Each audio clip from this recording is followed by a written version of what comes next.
Danya Sartor made history when she was elected and became Jonesboro's first ever mayor of color. Lord Mayor, go ahead, it's very inappropriate for you to do what you do.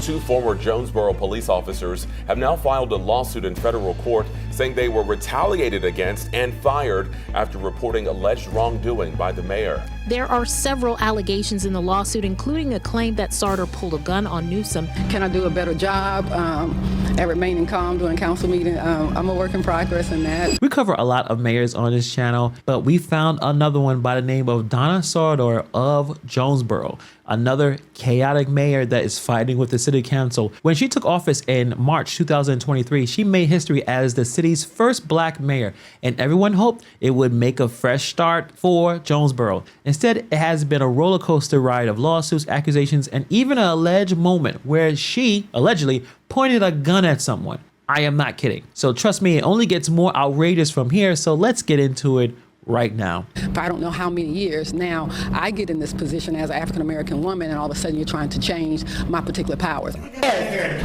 I have not tied your hands. I have executed what the charter says I'm entitled to, and that pisses you all off. Sartor into the office with a lot of bold promises, but within months, two Jonesboro police officers filed a federal lawsuit accusing Sartor of unethical and criminal behavior. The allegations included retaliation for whistleblowing, misuse of police resources, and even an incident where Sartor allegedly pointed a gun at Officer Newsom. You heard that right, a gun. Former Jonesboro officers Daryl Triplett and Godric Newsom say they've been through the ringer ever since Mayor Danya Sartor took office back in March of 2023.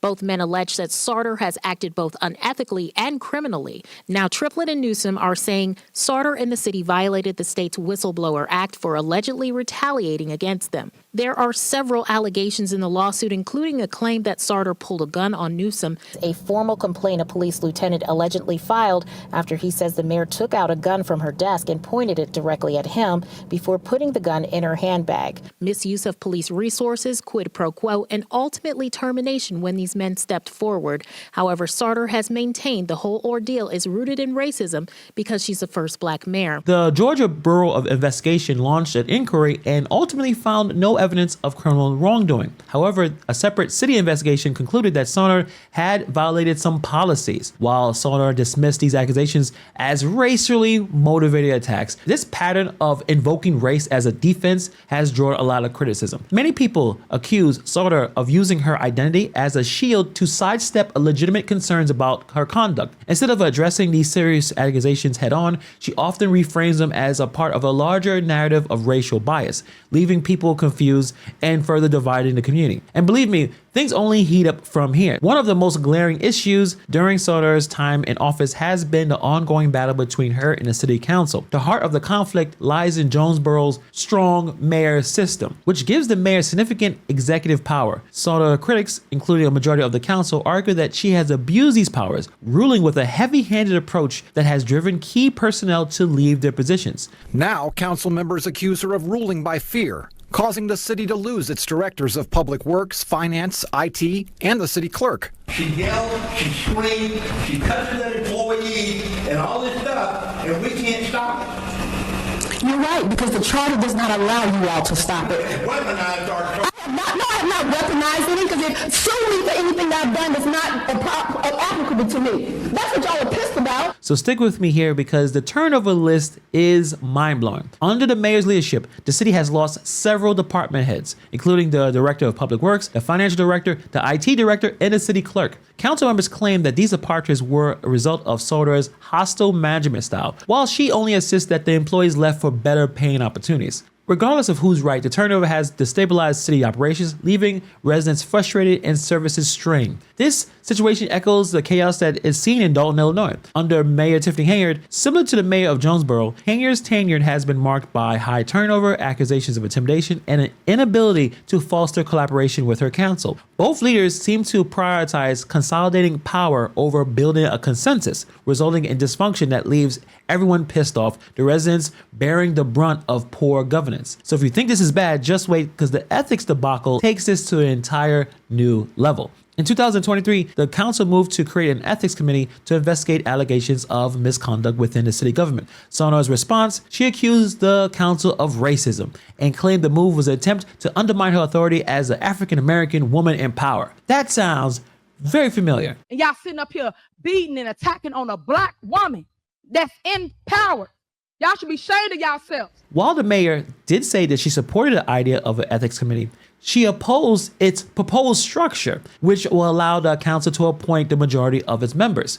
She did not like that at all. The resulting debates have become heated, with council members descending into shouting matches. At one point, the mayor gets really mad at the council members for speaking out of turn, even threatening to silence the mayor pro tem if she continued. Mayor Pro Tem, for the record, if you speak again when I have not acknowledged you, you will not speak for the rest of this session.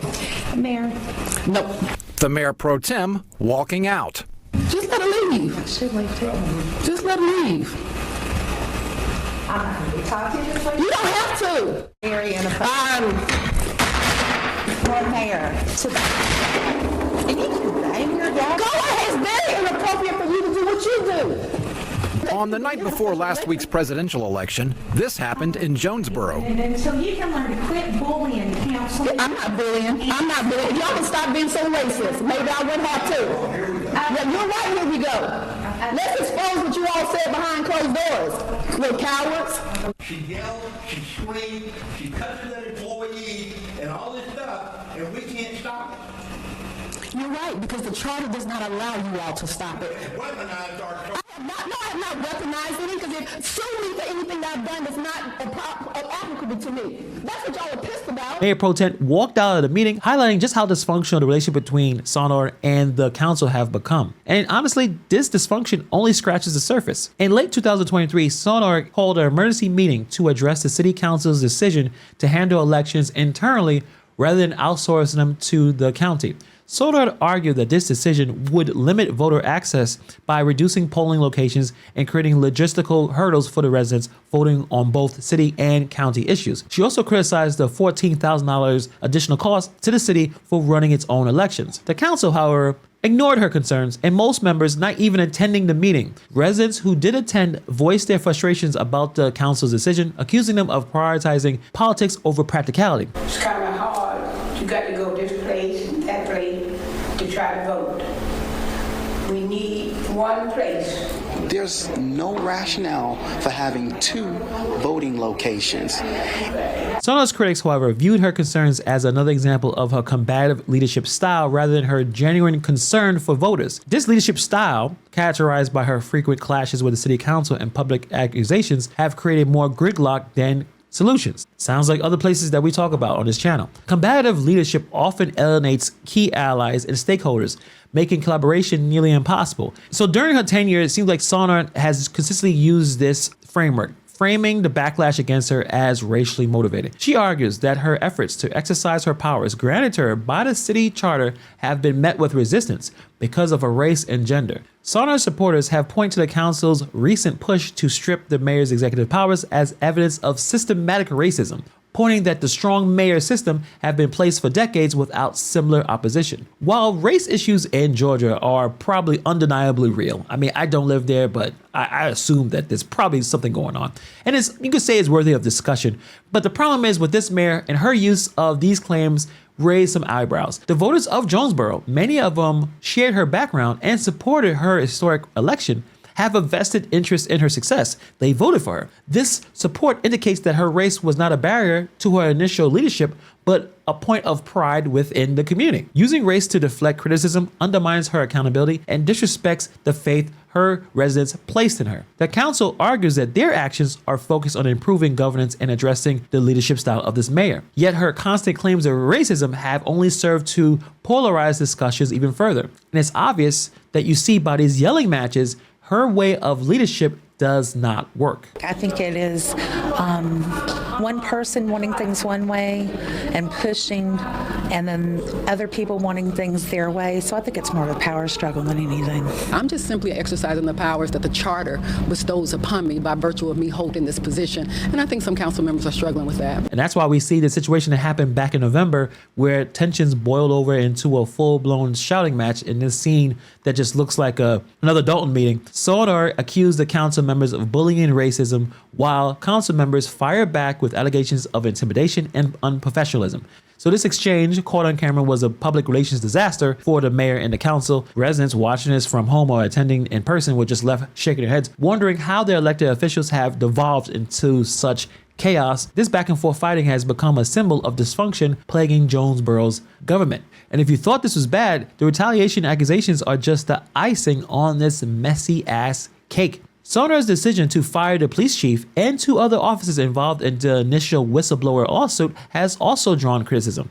While the mayor maintains that the firings were justified, her detractors argue that this was acts of retaliation meant to silence dissent. The GBI's decision not to press charges against the mayor only muddled the waters further, leaving the residents divided over who to believe. Adding to the controversy are claims that Sauter rules by fear, allegedly intimidating staff and colleagues who challenge her authority. While some see her as a strong leader taking necessary actions, others view her as a divisive figure whose actions and tactics have only deepened the city's problems. As this mayor tenure continues, the question remains, can Jonesboro government recover from the chaos of the past year? The city's challenges, from high employee turnover to voter access concerns, require collaborative solutions. But the current political climate makes cooperation seem unlikely. So we'll see what happens in this situation. Mayor Donna Sauter's time in office has been anything but smooth, from lawsuits to ethic debates to public meltdowns and accusations of racism. Her tenure has been a roller coaster of controversy. So we'll keep a track on this situation. Let me know what you guys think about this in the comments below. Thank you for taking time to watch this video, and I'll see you guys in the next video.